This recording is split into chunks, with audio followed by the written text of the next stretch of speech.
Hello friends, ഞാൻ doctor Rajesh Kumar. ശരീരത്തിന്റെ പല ജോയിന്റുകളിലും വേദന, പലപ്പോഴും വൈകുന്നേരമൊക്കെ ആകുമ്പോൾ ശരീരത്തിന് ഇടിച്ചു നുറുക്കിയത് പോലിരിക്കും. ഇത് സന്ധിവാതമാണോ? പലപ്പോഴും ഈ പ്രശ്നം കണ്ട് ഡോക്ടറെ പോയി കാണുന്ന സമയത്ത് ഡോക്ടർ എല്ലാ രക്തപരിശോധനയും നടത്തും. എന്നിട്ട് പറയില്ല, വലിയ സന്ധിവാത പ്രശ്നങ്ങളില്ല എന്ന് പറയും.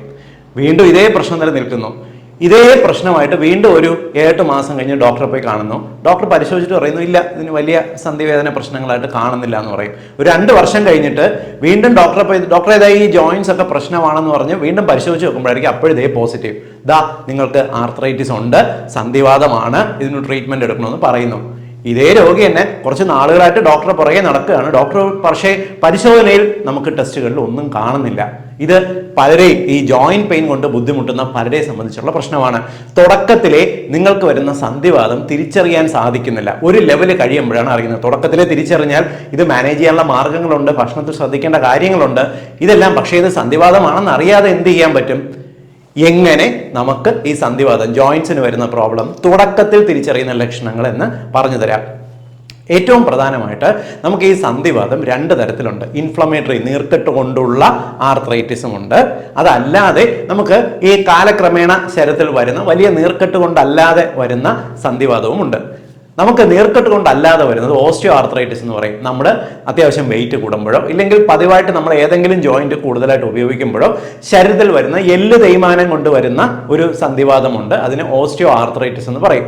നമ്മൾ സാധാരണ നിൽക്കുന്ന സമയത്ത് നമ്മുടെ ജോയിന്റ്സിൽ വെയിറ്റ് കൂടുതൽ താങ്ങുന്ന, കൂടുതലായിട്ടും കാൽമുട്ടുകളിലോ കാലിന്റെ കുഴകളിലോ അരക്കെട്ടിലോ ഇല്ലെങ്കിൽ കാലിന്റെ ഈ അരക്കെട്ടും തുടയിലും തമ്മിൽ ചേരുന്ന ഭാഗത്തുള്ള എല്ലിനോ എല്ലാം തന്നെ ജോയിന്റുകൾക്ക് ഇത്തരത്തിൽ വേദനയും നീർക്കെട്ടും വരാം.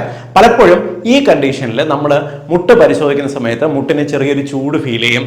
പാദം നമ്മൾ അനക്കുന്ന സമയത്ത് ജോയിന്റ്സിനകത്ത് ചെറിയ ശബ്ദങ്ങൾ കേട്ടുവെന്ന് വരാം. ഏറ്റവും കൂടുതലായിട്ട് കാൽമുട്ടിനകത്ത് നമ്മൾ സ്റ്റെപ്പ് കയറുമ്പോഴോ ഇല്ലെങ്കിൽ നടക്കുമ്പോഴോ നമുക്ക് രാവിലെ എഴുന്നേൽക്കുമ്പോൾ വലിയ കുഴപ്പമില്ല. പക്ഷെ ഒരല്പം നമ്മൾ സ്ട്രെയിൻ ചെയ്ത് കഴിഞ്ഞാൽ വേദന വരുന്നു. ഡോക്ടർ പലപ്പോഴും നമുക്ക് എക്സ്റേ നോക്കുമ്പോൾ അതിനകത്ത് തേയ്മാനമുണ്ടെന്ന് അറിയാൻ സാധിക്കും. പലപ്പോഴും ഈ ജോയിന്റിൽ നമ്മൾ തൊട്ട് നോക്കുന്ന സമയത്ത് ചെറിയ ചൂടും കാണും. ജോയിന്റിനകത്ത് ചെറിയ നീരുള്ളതിന്റെ, ഒരു നീർക്കെട്ടിന്റെ സൈന് നമുക്ക് തിരിച്ചറിയാൻ പറ്റും. ഇതാണ് നമുക്ക് ഈ ഓസ്റ്റിയോ ആർത്രൈറ്റിസ്, അതായത് വെയിറ്റ് കൊണ്ട് നമുക്ക് വയസ്സാകുമ്പോൾ ആൾക്കാർക്ക് വരുന്ന സന്ധി തേയ്മാനത്തിന്റെ ഏറ്റവും പ്രധാനപ്പെട്ട ലക്ഷണം.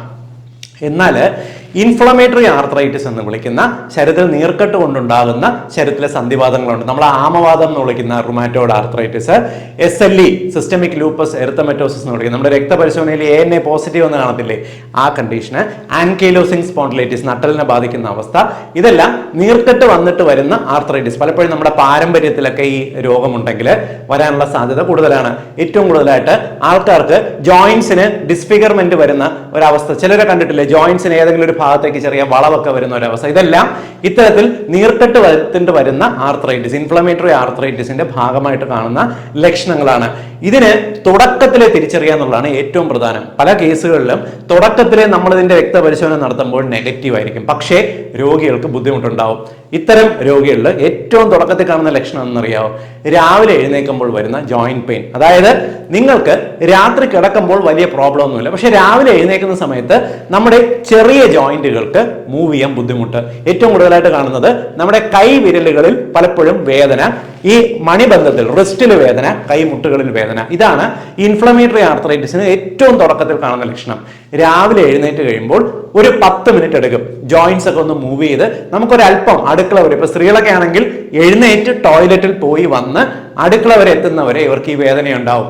ക്രമേണ പണി ചെയ്ത് കഴിയുമ്പോൾ ഈ വേദനയും കുറയുന്നതാണ്. ഇത് ആർത്രൈറ്റിസിന്റെ, ഇൻഫ്ലമേറ്ററി ആർത്രൈറ്റിസിന്റെ ഏറ്റവും ബേസിക് ആയിട്ടുള്ള ലക്ഷണമാണ്. നിങ്ങൾക്ക് ഈ ലക്ഷണം ഉണ്ടെങ്കിൽ ഓർത്തോണം, ഇത് കുറച്ചുനാൾ കഴിയുമ്പോൾ നിങ്ങളുടെ പാരമ്പര്യത്തിലെ അസുഖത്തിന്റെ സാധ്യത ഉണ്ടാവും. നിങ്ങൾക്ക് കുറച്ചുനാൾ കഴിയുമ്പോൾ ഈ അവസ്ഥ കൂടി വരാനുള്ള സാധ്യതയുണ്ട്.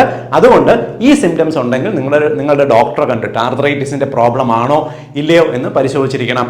ഈ ജോയിന്റിന്റെ പ്രോബ്ലം ക്രമേണ നമ്മളിപ്പോൾ എന്തുകൊണ്ടാണെന്നറിയോ രാവിലെ എഴുന്നേൽക്കുന്ന സമയത്ത് വരുന്നത്? പലപ്പോഴും ജോയിന്റ്സ്, നമ്മുടെ സ്മോൾ ജോയിന്റ്സ് നമ്മൾ അനക്കാതെ വെക്കുന്ന സമയത്ത് ഇതിനുള്ളിൽ ഈ സൈനോവിയൽ ഫ്ലൂയിഡിനകത്ത് ചെറിയ നീർക്കെട്ട് ഫോം ചെയ്യുന്നു. ആ ഇൻഫ്ലമേഷൻ നമ്മൾ ചെറുതായിട്ട് മൂവ് ചെയ്ത് തുടങ്ങുമ്പോൾ കൂടുമ്പോൾ രക്തഓട്ടം കൂടുകയും ആ ഇൻഫ്ലമേഷൻ ആ ഭാഗത്ത് നിന്ന് ക്രമേണ കുറയുകയും ചെയ്യും. അതുകൊണ്ടാണ് നിങ്ങൾക്ക് ഈ വേദന കുറയുന്നതായിട്ട് കാണുന്നത്. രക്തപരിശോധനയിൽ ഈ ഒരു സ്റ്റേജിൽ വലിയ ലക്ഷണങ്ങൾ കാണണമെന്നില്ല. നിങ്ങൾക്ക് രാവിലെകളിൽ കാര്യമായിട്ട് വേദനയുണ്ട്, തണുപ്പ് സീസണൊക്കെ ആണെന്നുണ്ടെങ്കിൽ നമ്മൾ രക്തപരിശോധനയിൽ ഒരു ഇൻഫ്ലമേഷൻ ഇവിടെ സെറ്റിൽ ഡൗൺ ചെയ്തിട്ടുണ്ടെങ്കിൽ രക്തപരിശോധനയിൽ ESRും അതേപോലെ C റിയാക്റ്റീവ് പ്രോട്ടീനും ഒരു അല്പം കൂടി നിൽക്കുന്നതാണ്. വേറെ ഒരു ലക്ഷണം, അതായത് ഇപ്പൊ നമ്മൾ രക്തപരിശോധനയിൽ റുമാറ്റോയിഡ് ആർത്രൈറ്റിസോ ഇല്ലെങ്കിൽ ACCP എന്ന ഒരു നമുക്ക് RA കൺഫർമേറ്ററി ടെസ്റ്റ് ഉണ്ട്. ഈ ടെസ്റ്റുകളെല്ലാം നെഗറ്റീവ് കാണിച്ചിരുന്നാലും ഈ സിംറ്റം വെച്ച് വേണം നമ്മൾ ഇതിനെ ഐഡന്റിഫൈ ചെയ്യാനായിട്ട്. ഇത് വളരെ കോമൺ ആയിട്ട് ചെറുപ്പക്കാരിൽ പോലും ഇന്ന് കാണുന്ന ലക്ഷണമാണ്. കുടുംബത്തിൽ ആർത്രൈറ്റിസിന്റെ ടെൻഡൻസി ഉണ്ടെങ്കിൽ ഈ പ്രശ്നമാണെന്ന് തിരിച്ചറിഞ്ഞ് തുടക്കത്തിലെ ഈ സന്ധിവാതത്തിനെ നമുക്കൊന്ന് മാനേജ് ചെയ്യാനുള്ള മാർഗങ്ങൾ നോക്കുക. ഞാൻ ഈ വീഡിയോയിൽ തന്നെ തുടക്കത്തിൽ പറഞ്ഞില്ലേ, നമ്മൾ കുറെ നേരം നിന്നിട്ട് എല്ലിന് തേയ്മാനം വന്നിട്ട് വരുന്ന നീർക്കെട്ടും അതേപോലെ ആർത്രൈറ്റിസും ഓസ്റ്റിയോ ആർത്രൈറ്റിസ്, ഈ കണ്ടീഷൻ പലപ്പോഴും ഒരു പ്രായം കഴിഞ്ഞവരില്ല, സാധാരണഗതിയിൽ ഒരു 50-60 വയസ്സൊക്കെ ആവുന്ന സമയത്തോ സ്ത്രീകൾക്ക് ഒരു 45 വയസ്സ് കഴിഞ്ഞിട്ടോ വെയിറ്റ് കൂടുതലുള്ള ജോയിന്റ്സിലോ നട്ടലിലോ ഒക്കെ അനുഭവപ്പെടാൻ സാധ്യതയുള്ളൂ. പക്ഷേ ഞാൻ രണ്ടാമത് പറഞ്ഞ ഇൻഫ്ലമേറ്ററി ആർത്രൈറ്റിസ് എന്ന് പറയുന്നത് ഇപ്പോൾ റുമാറ്റോയിഡ് ആർത്രൈറ്റിസ്, SLE പോലുള്ള കണ്ടീഷൻ ചെറുപ്പക്കാരിൽ പോലും കണ്ടുവന്ന് വരാം. ഇത്തരക്കാരിലെല്ലാം ഈ തുടക്കത്തിൽ കാണുന്ന മോർണിംഗ് സ്റ്റിഫ്നെസ് എന്ന് പറയുന്ന ലക്ഷണമായിരിക്കും കൂടുതൽ. തണുപ്പ് കൂടി വരുന്ന സമയത്ത് ഇപ്പൊ നിങ്ങൾ ഫാനിന്റെ നേരെ താഴെ കിടക്കുന്നു, AC നേരിട്ട് തണുപ്പുണ്ട്, ഇല്ലെങ്കിൽ ഇതിന് മഞ്ഞൊക്കെയുള്ള തണുപ്പുള്ള അന്തരീക്ഷമാണെന്നുണ്ടെങ്കിൽ നിങ്ങൾക്ക് ഈ സ്റ്റിഫ്നെസ് കൂടുതലായിട്ട് അനുഭവപ്പെട്ടു എന്ന് വരാം. ഇത്തരത്തിലുള്ള ലക്ഷണങ്ങൾ ഉണ്ടെങ്കിൽ ഉറപ്പായിട്ടും നിങ്ങൾ ഈ കാര്യങ്ങൾ ഒരു ഡോക്ടറെ കണ്ടിട്ട് നിങ്ങൾക്ക് ഇത്തരത്തിൽ എന്തെങ്കിലും സന്ധിവാത സാധ്യതയുണ്ടോ എന്ന് കൃത്യമായി മനസ്സിലാക്കിയിരിക്കുക. എല്ലാ സുഹൃത്തുക്കളുടെയും അറിവിലേക്കായിട്ട് നിങ്ങൾ ഈ ഇൻഫർമേഷൻ ഷെയർ ചെയ്യുക. ഡെഫിനറ്റ്ലി ഒരുപാട് പേർക്ക് ഇത്തരത്തിലുള്ള അസുഖം തുടക്കത്തിലെ കണ്ടുപിടിക്കുന്നതിന് സഹായിക്കും. വീണ്ടും മറ്റൊരു അവസരത്തിൽ മറ്റൊരു വിഷയമായി കണ്ടുമുട്ടാം. ബൈ.